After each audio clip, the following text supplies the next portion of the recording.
What would you do if, in front of your favorite restaurant, you came across a soaking, wet, shivering dog tied with a frayed rope, and beside it was a handwritten note? Her name is Nova. Please love her. I have no other choice. This wasn't a scene from a movie. This was a true story. Before we begin, make sure to subscribe to the channel, like this video, and turn on notifications. That's how we continue sharing these unforgettable stories of loyalty, resilience, and the bond between humans and dogs that defy all odds. That morning, the rain fell cold, the kind of fine drizzle that Seattle winters are known for. Tiny droplets fell continuously, as if the sky was whispering something sorrowful. Ethan Brooks, the 32-year-old head chef, took a sip of his hot coffee and stepped out the back door of the restaurant to receive the usual early delivery. But he stopped in his tracks. Right under the awning, amidst the cardboard boxes and food trays, was a small creature shivering. A German shepherd puppy, soaked through, its oversized ears drooping from the cold. It didn't howl, didn't bark. It just sat there, its eyes following Ethan's every movement as if it was waiting for him. Around its neck was a red handkerchief standing out against the gray rain. Ethan stepped closer, crouching down gently, careful not to startle it. "Hey, kid, are you lost?" he whispered. The dog didn't budge. Only its eyes, deep with a sadness that seemed familiar, stared at him, making his heart tighten. At that moment, Ethan noticed a piece of paper tucked in the nylon pocket, carefully fastened around the collar. His hand trembled slightly as he unfolded it. The handwriting was large and messy, clearly from a child. Her name is Nova. Please love her. I have no other choice. No address, no phone number, no explanation. Just a silent cry for help, and a living being waiting for an answer. Nova didn't bark. She didn't whimper. She simply allowed Ethan to lift her gently, like a hug that had lost its meaning. Her soaked fur made his shirt cold, but Ethan felt nothing, except for a strange emptiness that was slowly being filled. He brought her inside, wrapped her in a kitchen towel, and placed her next to the small fireplace in the staff room. Nova lay still, her eyes still following Ethan's every move as if asking, "Can I stay?" Ethan didn't have a dog. The life of a head chef was chaotic enough. Long shifts, the clatter of orders, the stress of a constantly hectic kitchen. He had always thought he wasn't stable enough to care for another living being. But that morning, he didn't call the rescue service. He didn't call a shelter. Instead, he took off his apron, sat down next to Nova, and extended his hand. "Hi, I'm Ethan. I'm not sure I'm a good person, but if you need someone, I'll try." And Nova wagged her tail, just a little, but it was the first time she'd reacted since being found. A small gesture, almost comical, but Ethan felt like the entire world just exhaled. From that day on, Nova didn't leave the restaurant. At first, she slept by the freezer. Then, she started walking around the kitchen, quietly lying by Ethan's feet whenever he tasted a dish. Then even the staff and regular customers began to notice. "Hey, this dog has eyes that look like a human's," one of the servers muttered. No one knew where she came from, but everyone began to feel she belonged here. Then, one late evening, when the restaurant had closed for the night as Ethan was wiping down the tables, Nova suddenly whimpered softly and froze by the door. Her ears stood up. Her eyes were fixed on someone outside. She growled quietly. Ethan stepped outside and saw a car parked in the distance. A shadowy figure inside flickered the light from their phone, then vanished. A shiver ran down his spine. Nova was not just a stray dog. Someone was watching. The next morning, as the early sunlight poured through the restaurant's window, Ethan woke up earlier than usual. Nova was curled up in the corner of the kitchen, her head resting on her front paws, looking so peaceful that Ethan's heart softened. He sighed, then began to tidy up the old towel he had used to dry her off the night before. And at that moment, a small object fell out from the folds of the towel, a piece of paper. Light red, already slightly smeared with water. No name, no phone number, just a few hasty, childlike scribbles. Her name is Nova. She's smart and doesn't like loud noises. Don't take her to crowded places. If you're reading this, keep her safe. Please. Ethan froze. No signature, no identifying marks. But what made him choke up wasn't the message itself, but the way it was written. Each letter hurried, shaky, off track, as if the writer was trembling and writing quickly in the dark. Who would leave behind such an intelligent dog, with a note that felt like a final request? At that moment, Nova got up. She walked over to Ethan, her head slightly tilted. Then she gently rubbed her head against his hand. He whispered, "Nova, what are you running from?" In Ethan's mind, dark scenarios began to unfold. A family being threatened, a child forced to part with their best friend, a dog witnessing something it shouldn't have seen. And someone out there was still trying to hide the truth. That night, Ethan decided to do something he'd never done before.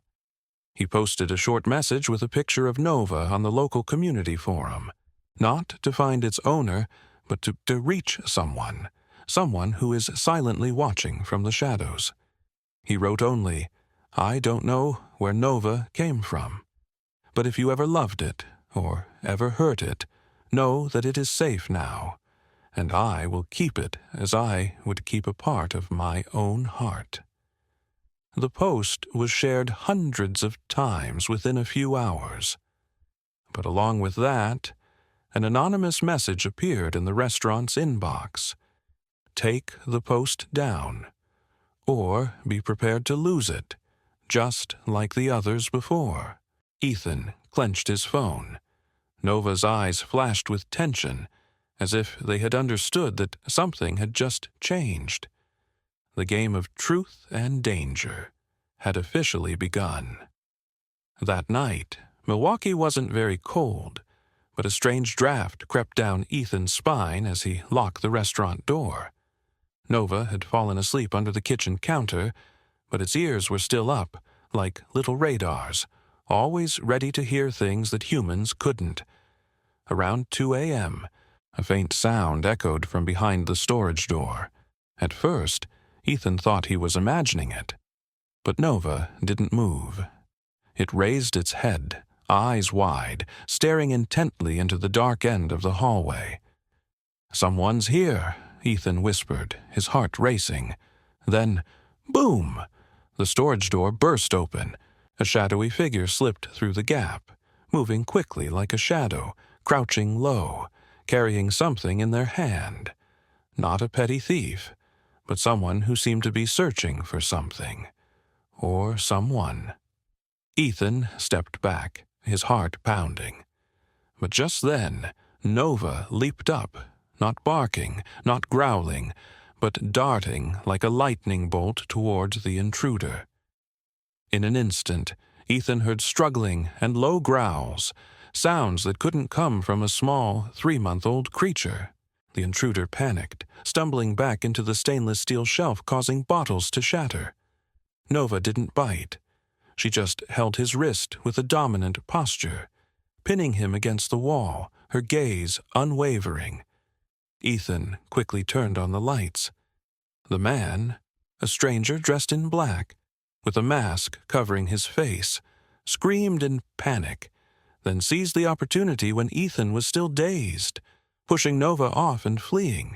Nova rolled once on the floor, not yelping in pain, just springing up and watching him run through the back door. But what sent a chill down Ethan's spine was the identification card that fell out of the man's pocket, still bearing a faint military stamp. He picked it up. The blurry text read, "Project Noir, trace, code C41. Nova stepped forward, stopping in front of Ethan. She didn't bark. She just looked at him with deep eyes as if asking, "Do you believe me now?" And Ethan knew. Nova wasn't just a stray dog. She was a piece of a much more dangerous plan, one he never thought he would be involved in. The next morning, Ethan took Nova to their usual vet. Though she had no serious injuries, her eyes after last night were different, sharp, seasoned, and troubled. He told Dr. Ramos everything about how Nova held the intruder's wrist without biting. At the mention of this detail, Dr. Ramos's eyes grew heavy. "Are you sure this is just a stray puppy?" he asked, gently stroking Nova's back. Ethan nodded, but his gaze began to waver. "I want to check her chip. She might have been marked for identification." A beep sounded when the scanner moved over Nova's neck. Ramos stared at the screen. His face suddenly went pale. "Ethan, Nova is no ordinary dog. She used to belong to a military research unit." On the screen appeared the identification number, K9X17, Unit, Project Noir, Status, Missing. Ethan swallowed hard. Project Noir matched the text on the card from the night before. Dr. Ramos pulled up a hidden file in the military medical system, only accessible to those who had served. It was a report about experiments with puppies programmed for advanced neural reflexes, trained in a simulated war environment. "They didn't just train them, Ethan," Ramos said slowly. "They altered how they perceive things, reprogrammed emotional responses, pain, fear, even loyalty. All part of the behavior modeling." Ethan watched Nova sitting still in the corner, her head slightly bowed, but there was something in her gaze. Still Nova, the puppy who once shivered in the snow, who timidly curled up at his feet. Not a machine, not a weapon, a creature abandoned, a war child with no choice. Ethan clenched his fist. "If they came to take Nova, I'll be the only one standing in their way." Just a few hours after the microchip check, Ethan realized things were becoming more serious than he thought. When he got home, he found the back door forced open, the electronic lock disabled. Nothing was taken, except for the laptop and the USB drive containing all the files Dr. Ramos had extracted from the secure system. Nova became unusually alert. She didn't bark, didn't growl. She just walked around the house as if tracking a familiar scent in every crack in the floor tiles. Ethan wasn't a soldier, but he had served in military health care, and he knew that silence was the most significant warning sign. That night, he moved Nova to an old cabin in the woods, a place he used to visit to fish. No Wi-Fi, no cameras, and no clear signals. But Ethan didn't know they had marked his vehicle the moment he left the vet. At midnight, Nova suddenly jumped up. No sound, no rustling leaves, but her body was tense. Her ears stood up. "Someone is coming," Ethan whispered, his hand resting on the old gun in the drawer. Then a faint sound echoed. Tick, tick, like a locator device activating. Without hesitation, Nova dashed straight for the back window, her teeth biting into Ethan's shirt, pulling him sharply. Just 3 seconds later, boom! A small explosion shook the cabin. The front door blew open. A group of 3 people, black masks equipped with suppressed guns, infiltrated like shadows. But the cabin was empty. Nova had led Ethan out through a shortcut in the forest, following a small creek toward an old parking lot about a kilometer away. Both hid in the darkness, breathing heavily. "They don't want Nova to come back," Ethan muttered, looking at her by his side, still keeping her eyes fixed on the direction of the old cabin, where a faint light still flickered on the horizon. There was no doubt now. This was not just a stray dog. This was a target that needed to be silenced. And Ethan, now, was the one standing in their way. Hiding in a temporary rented room on the outskirts of the city, Ethan reconstructed everything from memory, taking note of every detail about the break-in, checking every trace, and inspecting personal devices to see if they were being tracked. Nova, however, was different. She sat motionless by the window, her gaze lost in distant memories. Ethan called an old friend, Cassie Rivera, a former military signal analyst, now working as a freelance security consultant for investigative news agencies. Within 24 hours, Cassie found what Ethan needed. Nova isn't a house dog. She used to be part of a secret military project called EDEN, Experimental Dog Engagement Network. This project was defunded after only 1 year of operation, not because it failed, but because it was too effective and couldn't be controlled. According to leaked files, the dogs in EDEN weren't just trained for combat. They were equipped with neural stimulation technology, allowing their brains to memorize and analyze complex tactics like a special forces soldier. Some individuals, including Nova, developed awareness and reflexes that surpassed expectations. When the project was discontinued, most of the K9s were liberated. But in the literal sense, their memories were erased, their behavior reset, and they were classified as no longer of use. Ethan was stunned. Everything began to make sense. Nova was one of the few who survived after being abandoned, but the strangest thing was that she still remembered. The proof came that night, when Ethan sat by his computer, replaying the audio file from the old cabin, a strange code, short, repetitive, seemingly meaningless. Cassie helped decode it. "This is an old command from the Red Desert operation, a high-level strategic code. Nova reacted to it, didn't she?" Ethan nodded.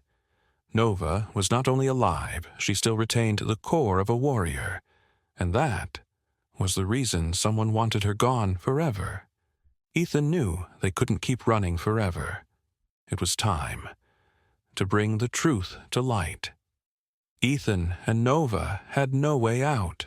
That morning, in the old truck disguised as a mobile radio repair shop, they drove straight to the conference center where the National Defense Applied Science Forum was taking place, where Ethan knew the people who had signed the order to erase Nova would be, signing new contracts for the next versions. Cassie had done the rest of the work.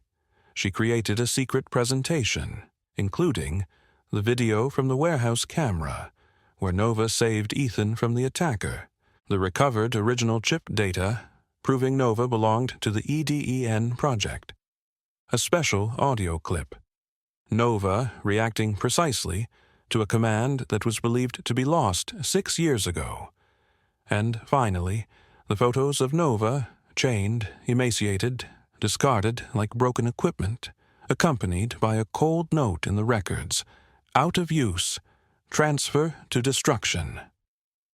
Ethan stepped onto the stage of the forum, where developers, generals, and defense tech leaders were gathered. He didn't have an invitation. He didn't need one. Because when a dog walks alongside him with an old deactivation tag around its neck and its eyes blaze like fire, The entire room falls into a deafening silence. He plugged in the USB and played the first video. Then, in a low voice, he said, "This is Nova." She was trained to be fearless of bombs, to never blink in the face of danger. But what I want you to see is not her skills, but the heart that you tried to destroy. The video played. Some people stood up, some cried, but others shook, realizing they were being exposed. At that moment, Cassie, from the truck, started live streaming the entire thing on social media, and it began to spread rapidly. Within 48 hours, a series of investigations were reopened. Nova was honored as a living witness, protected under the special designation for unofficial veterans. And Ethan? He didn't choose the spotlight. He and Nova withdrew from all the noise. They opened a small restaurant by the lake. Every morning, Nova lay outside the door while Ethan took care of the cooking. It was just peace. One day, Cassie came to visit. She handed Ethan a small box. Inside was a special medal engraved with the words, "For courage beyond command. Nova, K9 of humanity." Ethan looked at Nova. She remained silent as usual, but her eyes shone with something, not pride, but peace,